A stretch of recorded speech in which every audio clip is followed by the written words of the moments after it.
Sveiki! Šiandien yra pasaulinė ergoterapijos diena.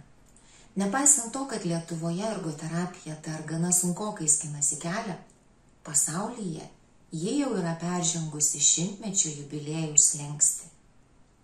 Tu nežinai, kas yra ergoterapija? Nenusimink, tu tikrai nesi tamsuolis.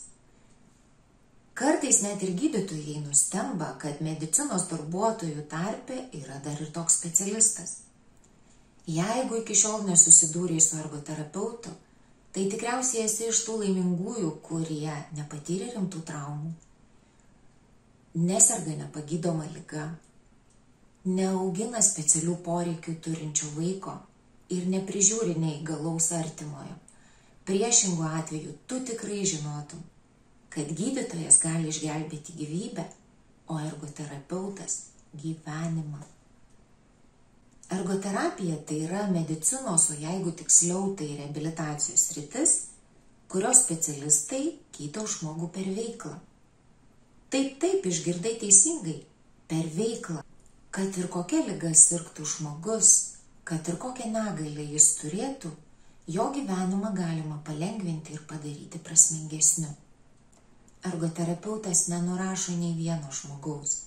Jis ieško, ką galima padaryti, kad žmogus, net ir susidūręs su žiauriausiomis ligos prognozėmis, neprarastų noro gyventi.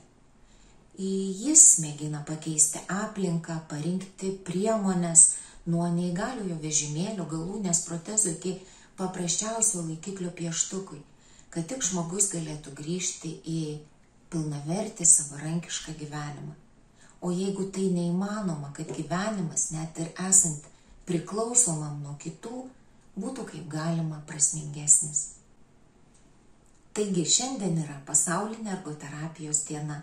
Tai puikiausia proga pasveikinti ergoterapeutus ir pamėginti suprasti, kad šitos medicinos srities darbuotojai gali ne tik palengvinti, pakeisti, bet kartais net ir išgelbėti tavo ir tavo artimųjų gyvenimo kokybę.